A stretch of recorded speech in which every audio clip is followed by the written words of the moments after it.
The following program, The Russ Belville Show, is intended for responsible adults only. We advocate to the repeal of marijuana prohibition for adults. We discuss the science, culture, and controversy about America's marijuana laws. We do not advocate any illegal activity and encourage all listeners to learn their state and federal marijuana laws. Opinions and claims made by guests and advertisers on The Russ Belville Show are their own, and The Russ Belville Show cannot be held legally responsible for their validity or reliability. Viewer discretion is advised. You take a seed, you plant it, you grow it, you dry it, you roll it, you smoke it. You take a seed, you plant it, you grow it, you dry it, you roll it, you smoke it, and it goes down smooth. Hey! Spanning the continent to bring you the truth about cannabis and marijuana law reform. I smoke pot and I like it a lot. From the promise of legalization. And I think that we think if we criminalize our marijuana laws. To the agony of prohibition. One major responsibility is to encourage people to use less drugs. The Russ Belville Show, the voice of the marijuana nation. Yeah, I hear you had a question for me. Now, here's your host, Radical Russ Belville. All right, good day, tokers and tokettes, and welcome. It is Wednesday, January 23rd, 2013, and it's got to be 420 somewhere in the world. Are you fired up? Are you ready to go? I know I am today. We got a very special show for you today. As always on Wednesdays, we are joined by Dr. Mitch Earlywine, one of America's leading researchers on marijuana and its users. And he'll be joining us at 1:30, taking your live calls at 971-533-7111, or any of your cannabis science, history, culture, or health questions live in our chat room. You can just get into our chat room by typing /login and creating yourself an account on Ustream, and you'll be in the chat room with everyone else here in the cannabis community. Also on today's show, we are going to go behind the headlines and take a look, kind of an instructional look, if you will, at how to get statistics on marijuana and the drug war right from the federal government's own databases. You know, a lot of times when we're making these arguments, they like to question our bona fides and say, oh, you're just getting that stuff from pro-marijuana organizations. Well, we'll get it from that pro-marijuana organization known as the United States government. So check that out at Behind the Headlines. In our radical rant today, if you've been following my Twitter feed, you already know what I'm going to rant about today. My one non-pot smoking friend, Kevin Sabet, has actually responded to my creation of Project Samuel, Smart Approaches to Marijuana Use Except Legalization, and the how I got smartapproaches.com, Smart Approaches on Twitter, and Smart Approaches on Facebook. And he asks me not to demonize him, but to engage him in a civil debate. Okay, you want engagement, Kevin? I got some engagement for you coming up at 45 past the hour. Make sure you stay tuned for that one. But first, we've got to do our 420 radio news. And coming up in the headlines today, lawmakers in Hawaii want to legalize marijuana. Lawmakers in South Dakota are considering a medical necessity defense. Grand Rapids, Michigan is moving forward with decriminalization. Costa Rica, Mexico, and Colombia are talking to the U.S. about marijuana legalization. But the DEA still contends that if we legalize marijuana, more people might smoke it. Oh no. We'll discuss the fallout from that and more coming up on today's Russ Belville Show. Thanks for being here, and go to 420radio.org and become a VIP member today. Just click on Join Us and help support listener-supported public cannabis radio. We'll be right back after these messages from our 420 friendly sponsors.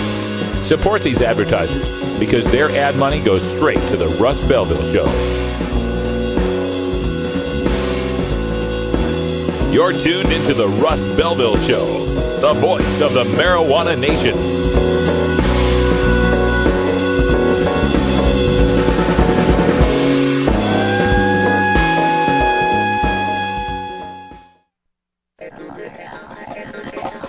California is the center of marijuana consciousness. That's why High Times Magazine is returning to the Golden State for our second High Times Medical Cannabis Cup in Los Angeles. That's right. Come to LA Center Studios on February 16th and 17th for this high-flying event. Meet the medical cannabis industry, visit our extra special medicating area, and sample the best cannabis products of Southern California. There'll be cultivation seminars and presentations about getting pot legalized, not just in California, but everywhere. Be there on Saturday evening when we host a Rock'em Sock'em concert with surprise musical guests. And don't forget Sunday night and the High Times Medical Cannabis Cup Awards when we honor the best sativa, best indica, best hybrid, best concentrate, and best edibles of the LA medical cannabis scene. Plus, we present the High Times Lifetime Achievement Award to marijuana superstar Tommy Chong. Come to the City of the Angels on February 16th and 17th for a High Times Cannabis celebration. Go to medcancup.com for details. Live the high life. Be proud of who you are. Be part of the growing cannabis community.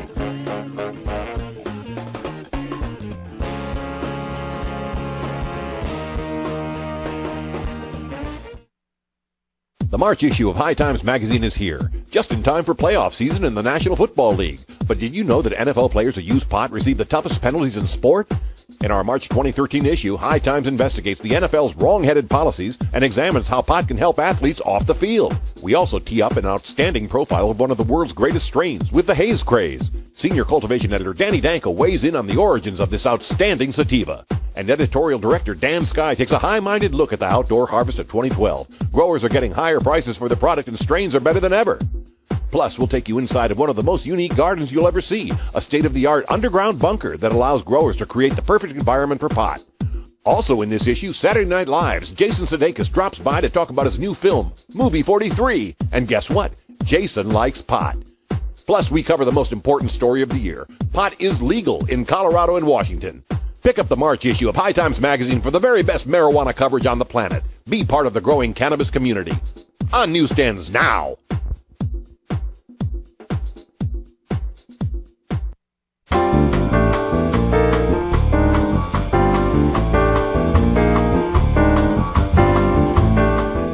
Now it's time for your 420 radio news for Wednesday, January 23rd, 2013. I'm Russ Belville. Hawaii lawmakers want to legalize marijuana. From Hawaii News Now, several key Hawaii lawmakers want to legalize marijuana in the Aloha State. House Speaker Joseph Souki and House Majority Leader Scott Saiki, both Democrats, introduced a bill to legalize the possession of up to an ounce of marijuana by people aged 21 or older. 9 lawmakers co-sponsored a similar bill in the state Senate. The senators say that legalizing the drug will decrease crime rates and help Hawaii's economy. They say that legalizing the substance is, quote, natural, logical, and reasonable, end quote, given current scientific research and public opinion. South Dakota lawmakers consider marijuana bill. From the RapidCityJournal.com.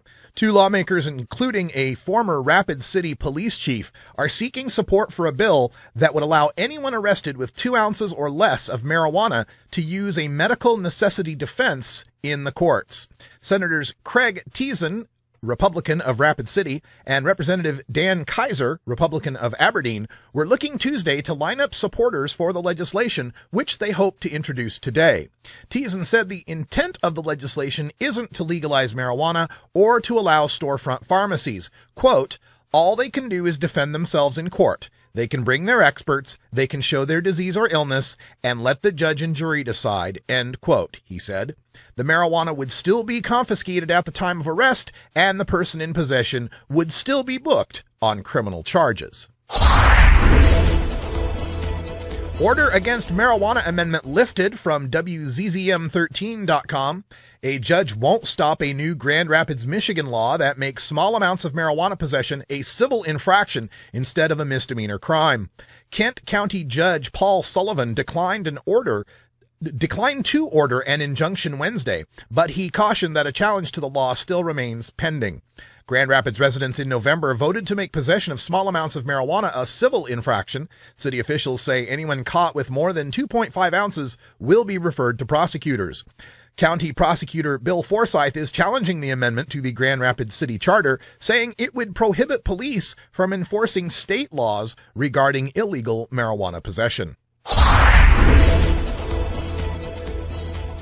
Laura Chinchilla, president of Costa Rica, in marijuana talks with Mexico and Colombia, preparing for U.S. pot legalization. This from HuffingtonPost.com. Costa Rica, Mexico, and Colombia have open talks with U.S. officials to prepare for the legalization of marijuana in some U.S. states, Costa Rican President Laura Chinchilla said Wednesday.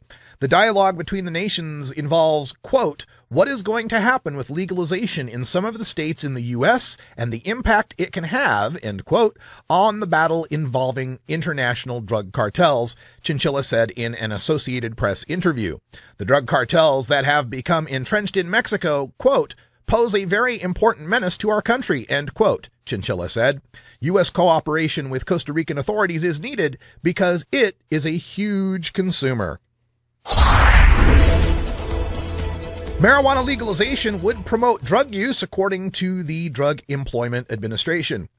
Recent state efforts to legalize marijuana pose a challenge for the Drug Enforcement Administration because they would increase marijuana's availability and promote drug use, the DEA said in a filing released Wednesday.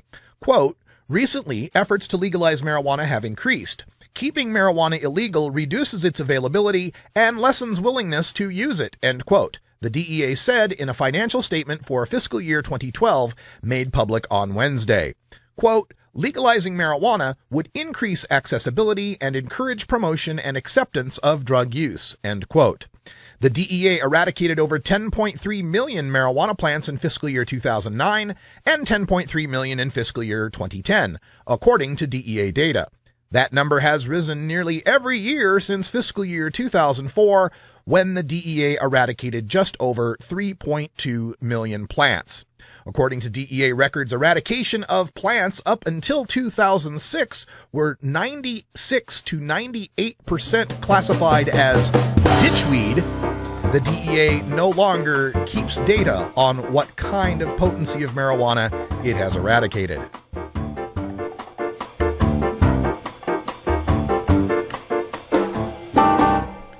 That's your 420 Radio News for Wednesday, January 23rd, 2013. I'm Russ Belville. When we come back, we're going behind the headlines and taking a look at extracting marijuana data from government health databases. You're listening to The Russ Belville Show on 420radio.org.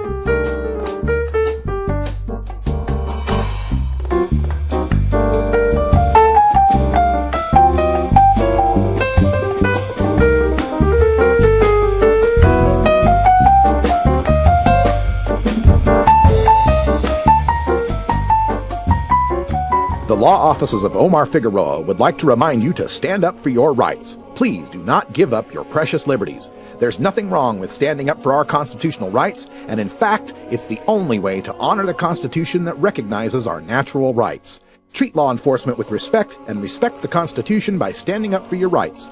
If you are detained or arrested, stand up for your rights by repeating, I respectfully invoke all my legal and constitutional rights. I do not consent to any search and seizure. I want to remain silent, and I want to speak to my attorney, Omar Figueroa. Omar Figueroa has more than a decade of experience in federal and California courts and graduated from Yale University, Stanford Law School, and Trial Lawyers College. Please contact the law offices of Omar Figueroa at 415-489-0420 or 707-829-0215. Or on the web at www.omarfigueroa.com.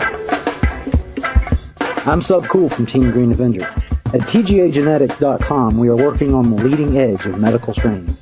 Our strains are rigorously tested for THC, CBD, THCV, and other critical cannabinoids. Know your grow. Check out our genetic diversity at TGAgenetics.com, the home of Jelly Bean, Jack the Ripper, Vortex, and other award-winning cannabis strains. Welcome back, everybody. 14 after the hour. Time for us to go behind the headlines. And today, as I was involved in my little Twitter war with Kevin Sabet and doing some of the research for Project Samuel, I encounter all sorts of mythology from the people who oppose legalizing marijuana like alcohol.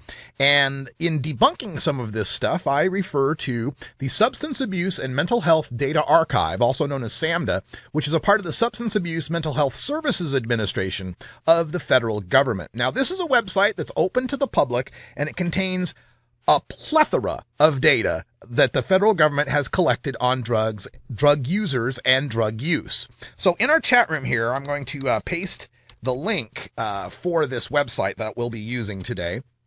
It's housed at the University of Michigan. That's why it's got the EDU address on it.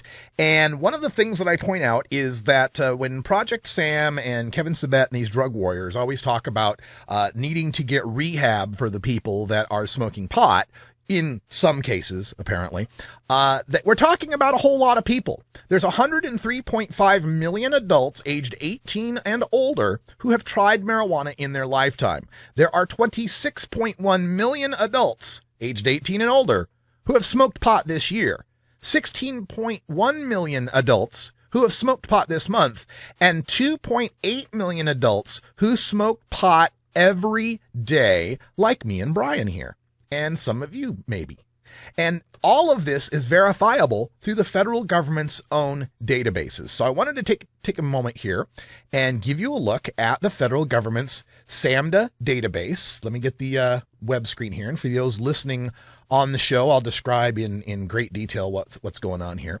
But once we log on to the Substance Abuse Mental Health Data Archive page, we get the SAMHSA or the SAMHSA website here. And I'll zoom in a little bit so you can read a little better. But it has a series of items that you can select from the list here. The Drug Abuse Warning Network, or DAWN. That's when hospitals report in how many people came in with drug overdoses and so forth. Health behavior in school-aged children. Survey of treatment, substance abuse treatment.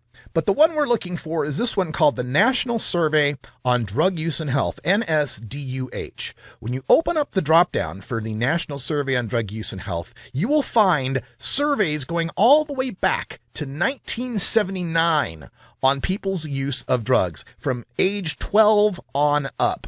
And up at the top, they've just added 3 new sets of data, the NSDUH 2-year, 4-year, and 8-year comparison sets from 2002 to 2011. So we can actually track the difference, whether drug use has gone up or gone down using those sets. But we're going to start with the National Survey on Drug Use and Health from 2011. When you make that selection, it's going to ask you to set up some credentials. It's got a term of use page and so forth. You agree to the terms of use, and you are there then put to the place where you can set up your data tables. Now, the way this works is on the left-hand side of the screen, you're going to see a set of books. And each one of these books is a category of different items that you might want to look up. For example, let's look up core substance use.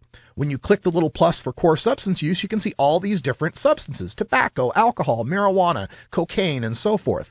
If we open up marijuana, we can see whether or not MJ ever. Have you ever used marijuana or hashish? So if we take MJ ever, and click it, it will appear up in the selected area, and then you can copy that to the row of your table. And you only need to have at least just one item. And in this case, we're just going to go with MJ ever. Have you ever smoked pot? And there's all sorts of other options, but don't worry about them right now. You can just go right to the bottom and choose Run the Table, and you will get your answer. And the answer here shows you, for MJ ever, 107.9 million people. And there's a decimal there because these are all estimates. They're based on statistical modeling.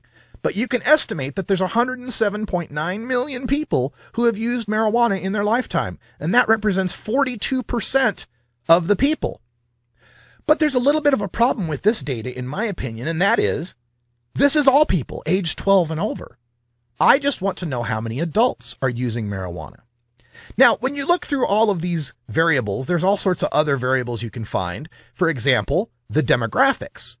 And in those, we can find things like age, and they will have different categories of age.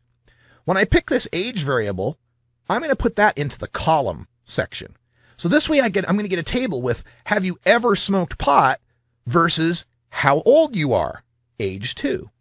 If I go down and then run that table, I am now going to have, along the top, responded as 12, 13, 14, 15, 16, 18, 20, and so forth. And along the side, yes or no, have we ever used pot? Let's flip those around so we get more of a column set up here. We'll just put age 2 up here in the row section, and we'll put MJ ever down here in the column section. Just flip them around. And now that's a lot easier to read. So, people 12 years old, 0.1% of people 12 years old have ever smoked pot. 0.2% of people 13, 0.4% of people 14, 0.8% of 15-year-olds, 1.2% of 16-year-olds, 1.4% of 17-year-olds. So it never gets above 1.5% of the people under the age of 18 ever using marijuana. If you'd like to learn more about this kind of stuff, I'm going to be doing these kind of master classes for our VIPs, and they'll be available for on-demand download, so check them out. Have you ever met that funny reefer man? A reefer man. Have you ever met that funny reefer man? A reefer man. If he said he swam to China, he would sell you South Carolina. Then you know you're talking to that reefer man.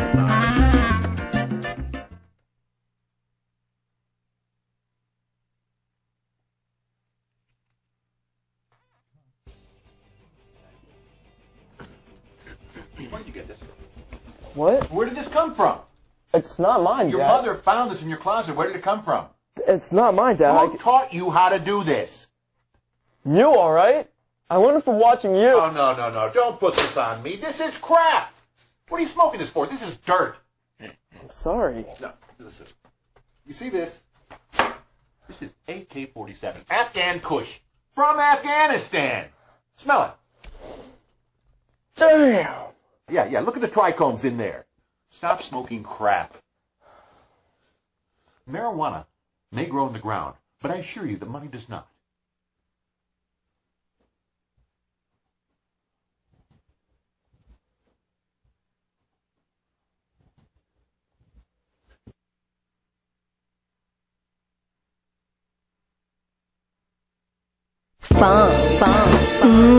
Don't let him down, Fox. Oh, yeah.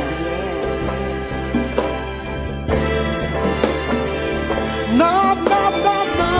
Oh, that's right. Yeah.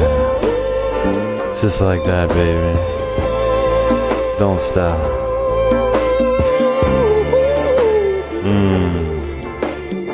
I like it. You like it, baby? Yeah. No, sugar won't do it. Feels good, right?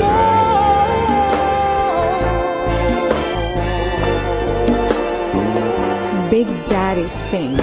Funky roller. Don't let him down.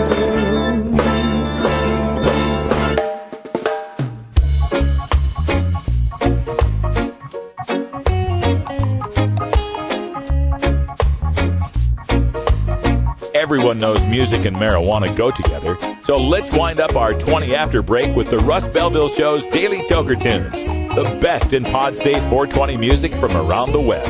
Today is Irie Wednesday, featuring reggae, ska, and other world music genres. You can get downloads and more information about all our Daily Toker Tunes by visiting music.radicalruss.com. Now, sit back and enjoy your Daily Toker Tunes. All right, folks, it's Wednesday means it's time for us to get Irie, and we turn things over to Brian the Red, who's made a change, well, kind of an improvement to how we're listing the reggae flashbacks that has to do with Daily Toker Tunes. So check this out. So basically, if you've been watching or listening to my show since I started, I made it a point to never really play the same track twice. And I've pretty much stuck to that except for once. But I've decided that I know that not everybody is into reggae and they don't always listen to a whole show. But I've started to name the shows one of the titles of the tracks that I played during that show that really has more meaning, to me, and that I want people to really pay attention and listen to. So this next track I played last week, and it was the title to last week's show, Encouragement. This is by President Brown, and it's just dig the lyrics. I mean, it's got a message. That's what I... Right now I say unity, strength, and sometimes your brother needs some encouragement. Wow! Each one help the other. Yeah, you know.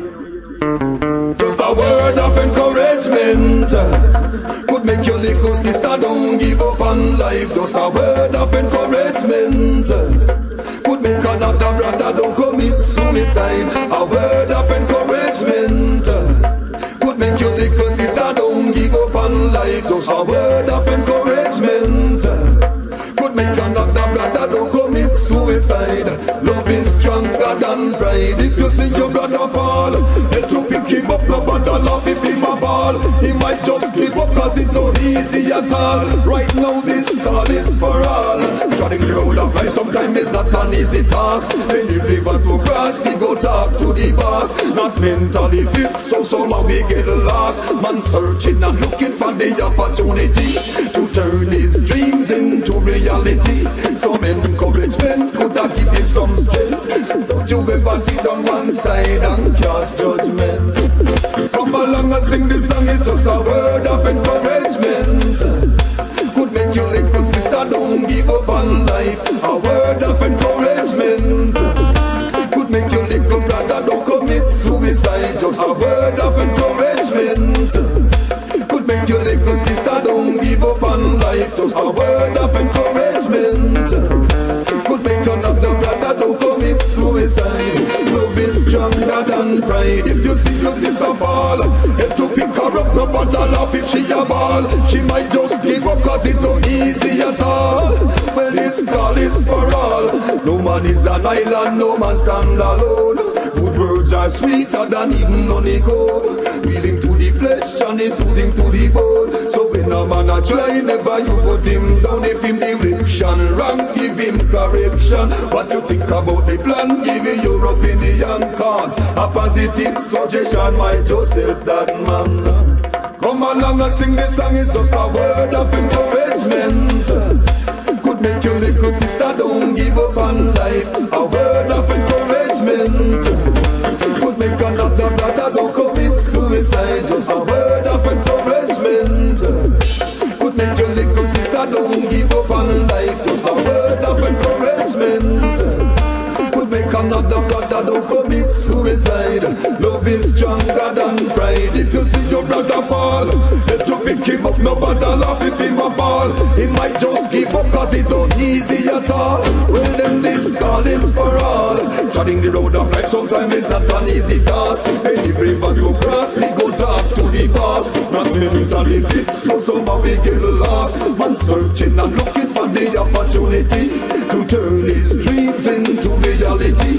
Some encouragement could have give him some strength. So don't you ever sit down one side and cast judgment. Come along and sing this song, it's just a word of encouragement. Could make your little sister don't give up on life. A word of encouragement could make another brother don't commit suicide. A word of encouragement could make your little sister don't give up on life. Just a word of encouragement could make another brother don't commit suicide. Love is stronger than pride. If you see your brother fall.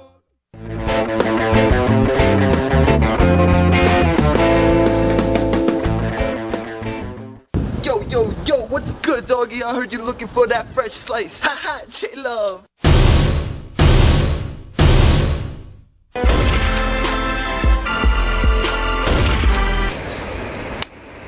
Nah, what's this paper trail you handed me? Ain't you heard? J-Love is all paperless now. Credit or debit, fool. J-Love!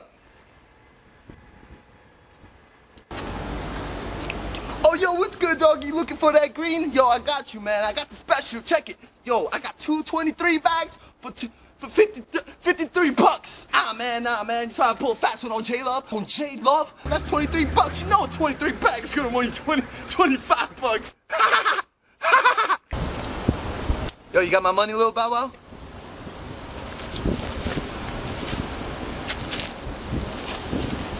Yo, hold up. You didn't get my text about my price change? Man, 23 bags on you, 25.35, man. Fuck you looking at? I ain't got no change. J-Lo. What up, Scooby? You looking for that sick perp? Check out my pinky ring. Yo, I'll give you a dub for $31. $24.87. Ace gonna run you about $123.34. $12.34. 4, 5, 6, 7.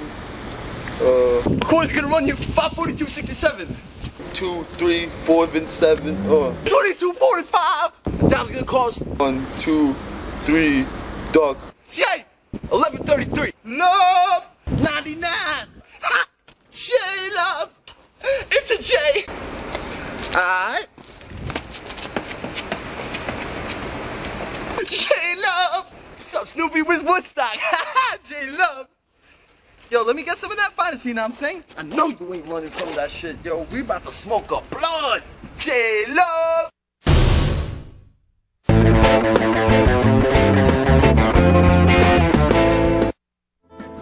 There is a peaceful solution called a peace revolution. And now let's take back America. Hi, this is Willie Nelson.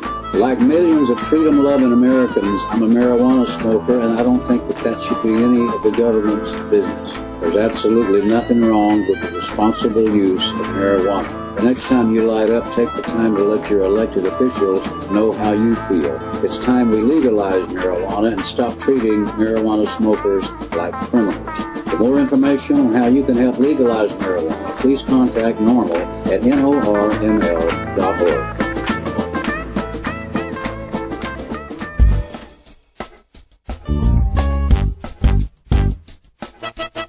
It's time for the Russ Belville Show's Cannabis Q&A with Dr. Mitch Earlywine.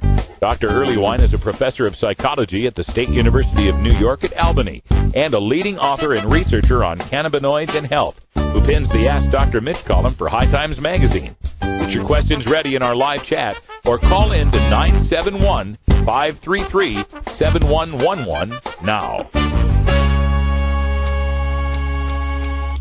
All right, welcome back, everybody. The chat room is already going woot, woot, and displaying major hearts for you, Dr. Mitch. They're glad to have you back.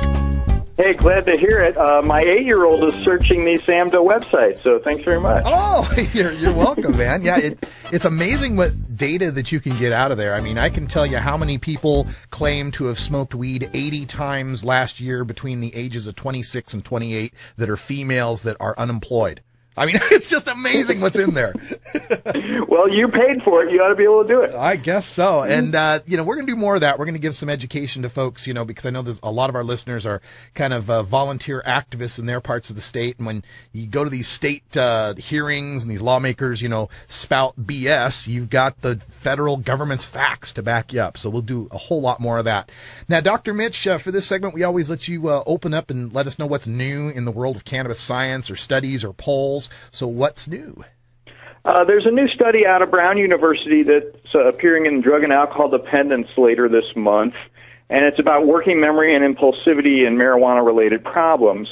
And I feel like these are nice researchers, but they're making some of the mistakes that we see a lot. So they ran a whole bunch of different tests on these folks, and the headline, of course, reads that they're marijuana-related problems. When you look real close, the most common marijuana-related problem is people say, marijuana made me procrastinate.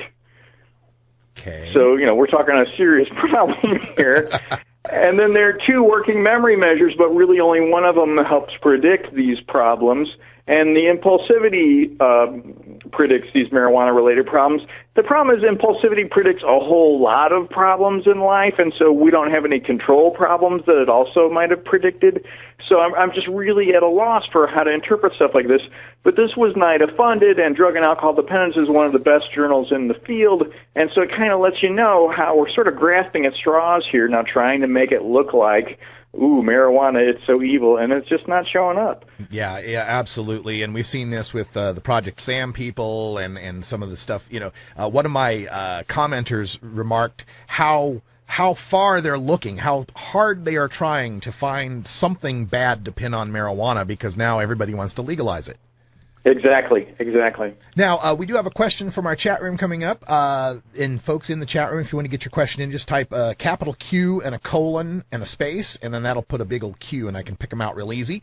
Joshy Dude in our chat room wants to know, what do you think about the new, well, I don't know if it's new, but the trend now toward raw juicing of cannabis?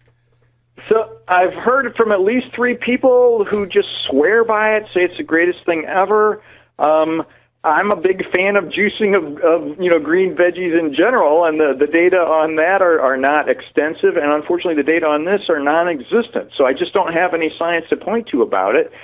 I'm curious if folks experience any subjective effects or any kind of high with it. and would love to hear from more folks who would be willing to email me about it. But I don't have any recommendations to make either way. The THC probably isn't very bioavailable, given that it's just raw plant leaves, and I'm apprehensive about recommending it just because it would be really expensive and it might not be any better than, say, juicing spinach.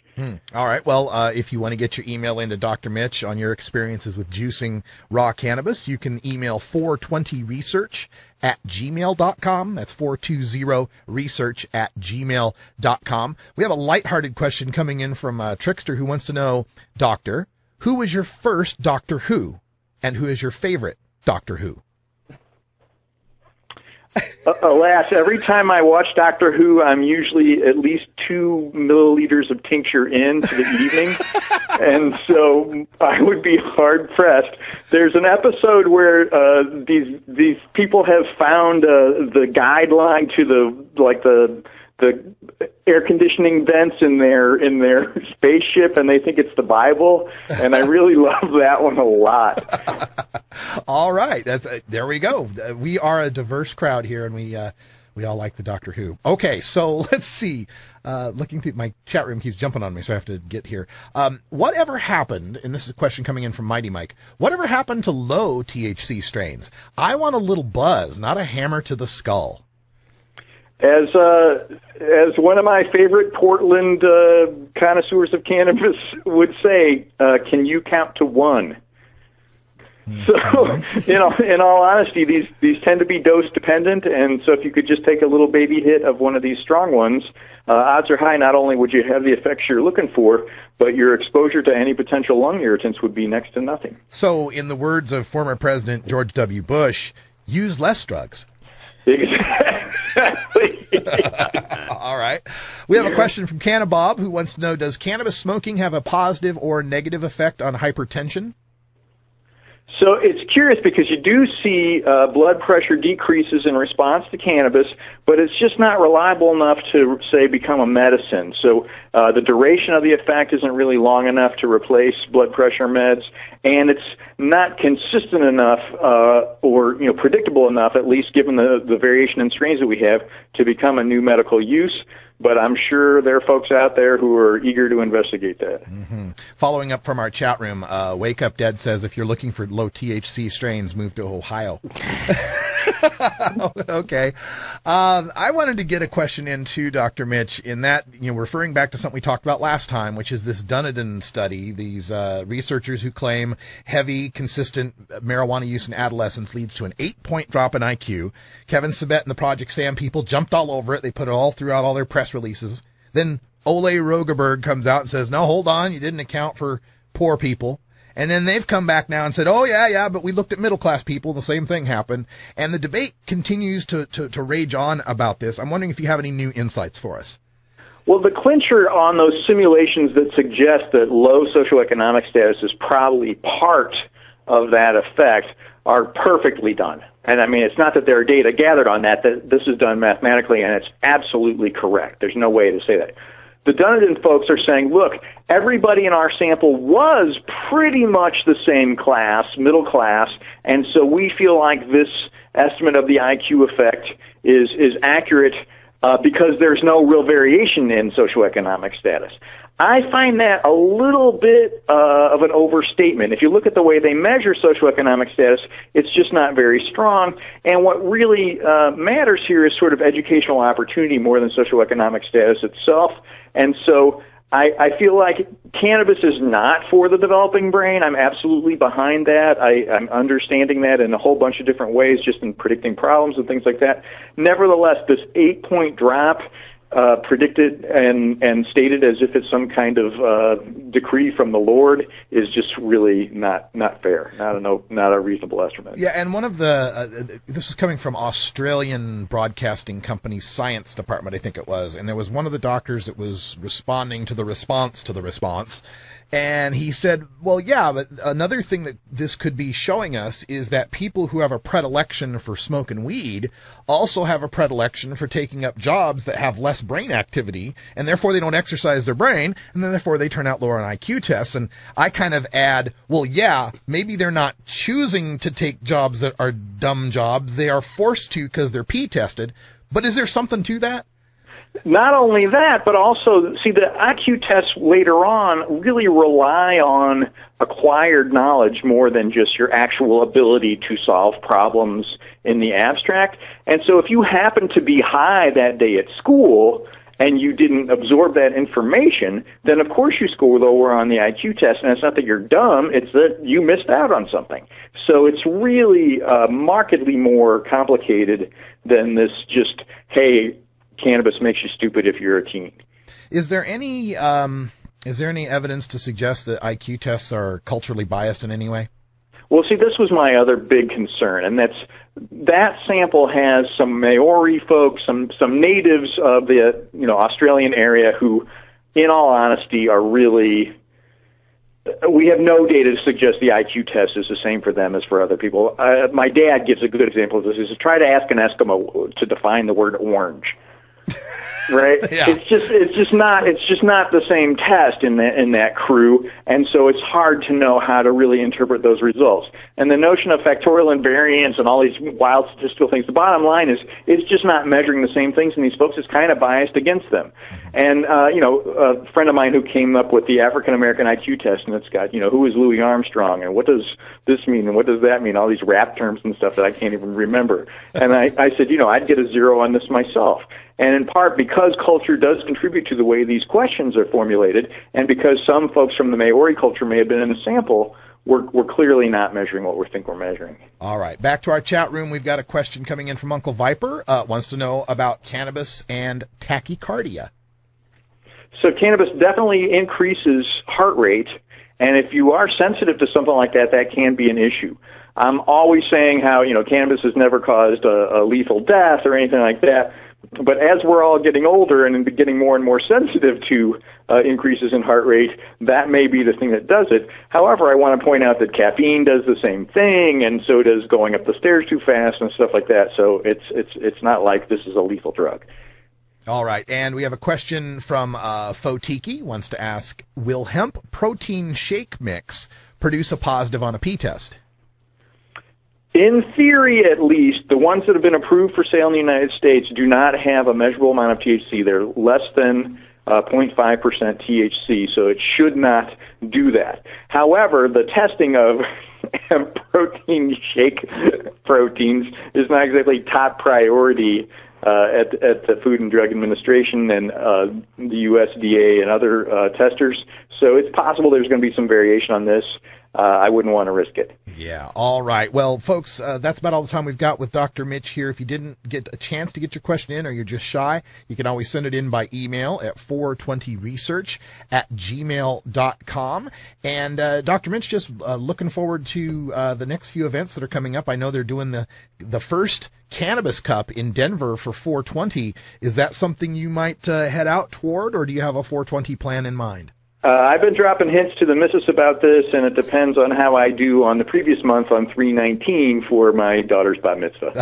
Okay. Well, we hope the best for the bat mitzvah, and we will hopefully see you in Denver, Colorado on 420. We'll be there with the High Times crew and everybody. So, Dr. Mitch Earlywine, thanks so much for joining us. We'll see you in High Times Mag in the Ask Dr. Mitch column, and we'll talk to you next week. Thanks a lot. All right, folks, when we come back, a little engagement with Kevin Sabet.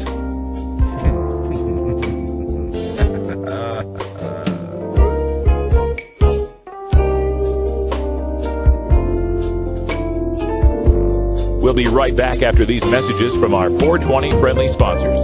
Support these advertisers because their ad money goes straight to the Russ Belville Show.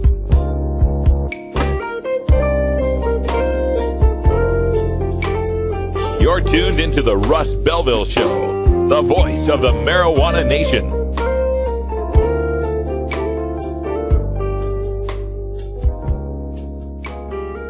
Tokers, there's no good reason to get your dog stoned. While it might not harm them physically, imagine being a dog who already begs for treats all day, and then imagine that dog having the munchies. Not cool. And now, a message from former President George W. Bush to remind the American people of our responsibility in our nation's war on certain American citizens using non-pharmaceutical, non-alcoholic, tobacco-free drugs. One major responsibility is to encourage people to use less drugs. That's right, America, use less drugs. Put down the Prozac, the Vioxx, and the Levitra, and turn to the herb. Use less drugs. Our national policy is no longer just say no, it's now just slow down. You get me too high. I overanalyze. If you've ever been too high, then you can sympathize. You get me too high. And I start to fly if I said some silly thing. You want answers? I'm as mad as hell, and I'm not going to take this anymore. You want answers? You have offended my family. I think I'm entitled. You want answers? I want the truth. And you have offended a Shaolin temple. You can't handle the truth. Surely you can't be serious. I am serious. And don't call me Shirley. Radical rant. Well, I had quite a day today getting up in the morning, and it started on Twitter like it usually does. Usually I get up in the morning and, how do you put it? I have my morning constitutional. And that seems to be sometimes the most appropriate time to check out what's going out in the Twitter sphere. When I saw this tweet come out from my one non-pot smoking friend, Kevin Sabet, the only friend of mine who wants to put me in a cage, by the way, Kevin Sabet, who tweeted out about this IQ study that Dr. Mitch and I were just discussing. The headline of his tweet was, "Original IQ study with cannabis valid after reanalysis." And it linked to an Australian broadcasting company science report. So I responded with the Project Samuel account that I've got on Twitter, which is @SmartApproaches. Now I use this account and another account called @NotKevinSabet to take what Project Sam and Kevin Sabet say, and then I retweet it with a little bit of a change to it. For example, for this one about the IQ study, original IQ study with cannabis valid after reanalysis, I added, proving we must force rehab on adults by law. Right? So I've been doing this for a while, since I got the account put together in the smartapproaches.com website. I've been doing this for a while. And to date, Kevin Sabet had never responded to it. Well, today my wishes came true, and he responded to Smart Approaches. And his response was this: @SmartApproaches, @RadicalRuss, what you are doing is embarrassing for you. But you should know we do not want forced rehab or forced prehab. Right. He continues in another tweet to say, we advocate for education and intervention as appropriate. We don't have all the answers. Don't have all the answers. Booked yourself as an advisor for 3 administrations, but you don't have all the answers. All right. Advocate for education and intervention as appropriate. And I've responded numerous times, and you can go check out my entire, Twitter feed if you like, because I just went nuts today on this thing, just going over and over and over. And in response to his as appropriate, I said, as appropriate as in police caught you with marijuana. His response to that was, no, that's not what I'm saying, and we registered many names, including what you have done, .org. Anyway, you're showing your true colors. Because I was kind of replying to him that the only person that was embarrassed was him twice by not registering the appropriate domain names for his projects and allowing, us unmotivated, unintelligent stoners to to get up on his domain name and spoof him and place higher in the Google rankings. But, whatever. So in all of this, at the end, he says, you're showing your true colors. Don't demonize me, sir. Engage. Don't demonize me. Engage. All right. So you want my engagement, huh? Okay. We can make that happen. Let's start by engaging this little fella. As you may guess, this little fella is me, circa 1968. Now, around circa 1968, when this little fella is sitting in his crib and learning what's going on in the world, this little fella's dad was addicted to methamphetamine, pills, and alcohol. And while this little guy was, being taken care of by a mom who was pretty much, on food stamps and welfare while he was out, sometimes weeks at a time, when nobody knew where he was. This little guy was being raised by a single mom, a poor single mom on welfare and food stamps, who some people advocate would have had to have passed some sort of drug test to get those food stamps. Here's that same little guy, circa, 2, 3 years old. And then we get toward, more first grade and second grade and third grade. And all through these years, when this little guy is growing up and is being determined by lots of different tests and people to be wildly intelligent and full of lots of potential, somebody for whom a little bit of, fatherly guidance could possibly have made a lot of differences. While that's going on, Dad's hopped up on speed and alcohol and wrecking cars with DUIs and passing out drunk in places. It's about fifth grade, that same little boy, the really intelligent little boy who seems to be getting a little sadder as life goes on. And then we get to about seventh grade. Now, about seventh grade is when the father of this little boy was perched on late night after a wild night of drinking and using methamphetamine, was perched himself about 2:33 in the morning on the Snake River Bridge that connects Oregon and Idaho, a bridge that this little boy now, as an adult, when he crosses it, becomes a criminal. That same bridge that he can't help but go over every time he goes to visit his now 71-year-old father. Anyway, this little boy, his father perched himself about 3 in the morning on the edge of the Snake River Bridge, waiting to jump off and kill himself because of his addictions, because of his addiction to alcohol and to methamphetamine. And nobody forced him into a rehab. Nobody ever considered forcing him into a rehab.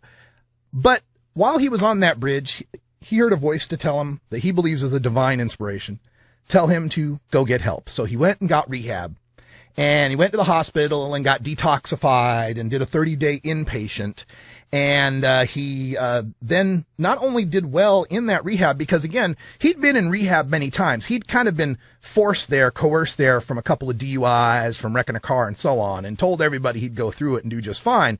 But, of course, drug addicts being what they are. And, of course, this, Kevin, because you research this stuff. You know what addiction's like.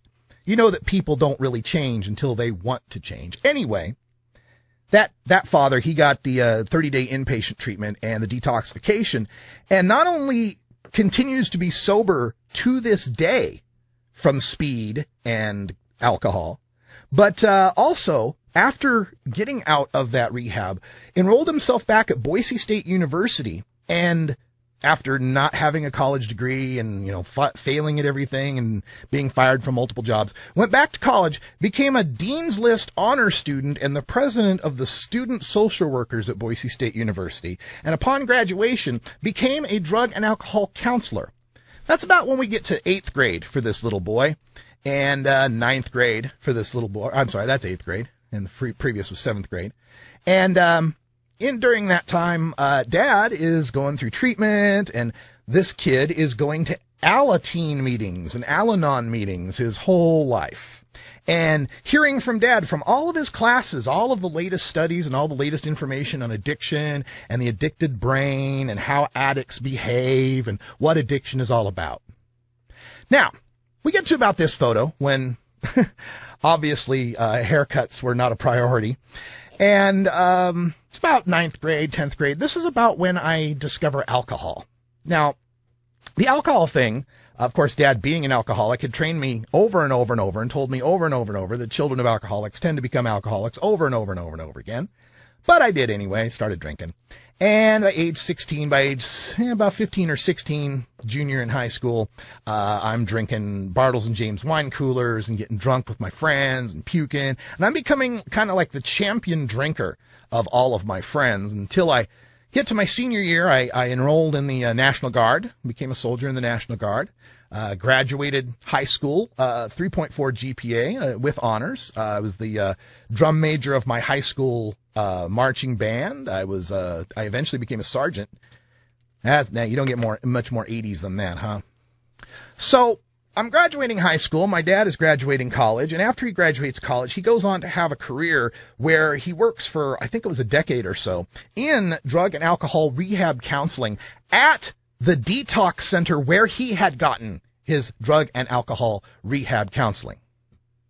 So, Kevin, when you come at me with all of this concern about drugs and people that need rehabilitation, dude, I'm with you.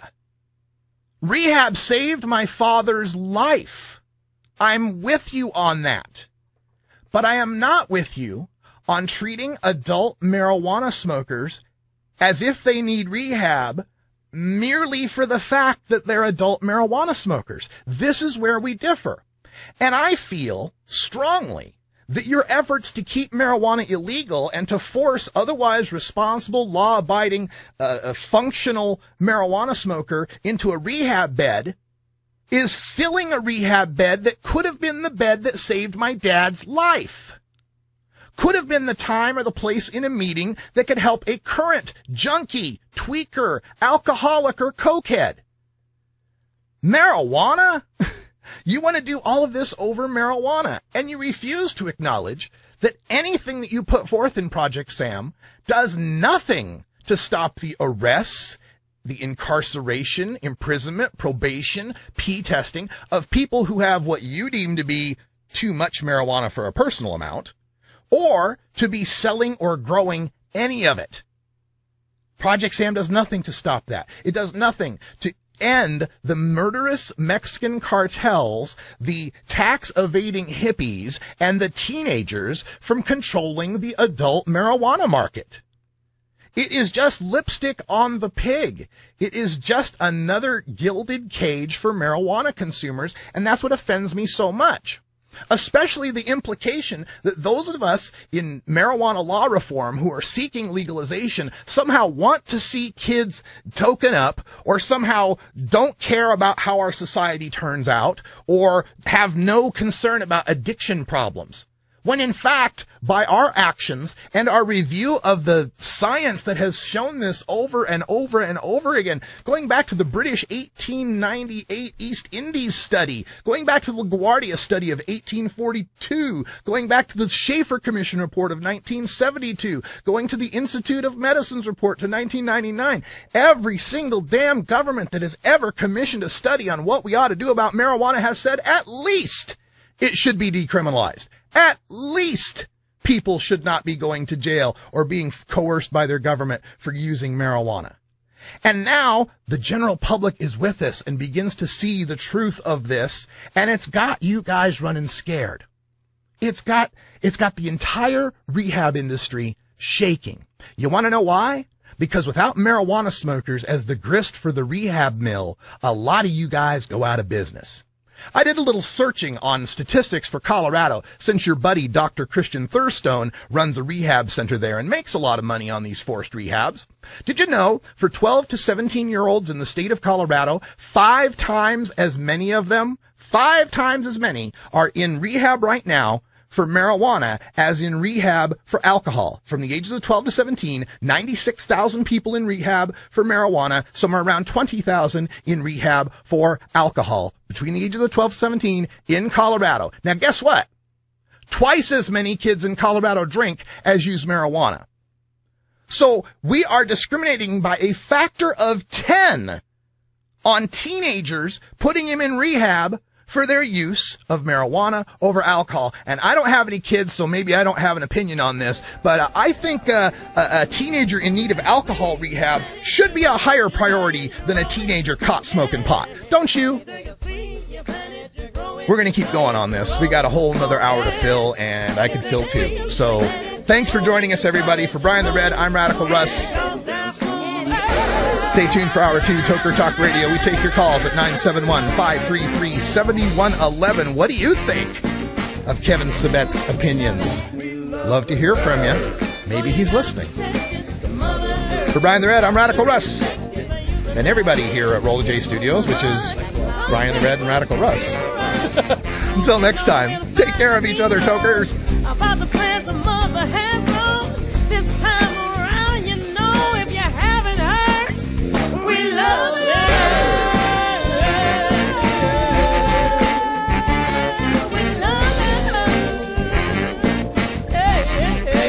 This is the Russ Belville Show.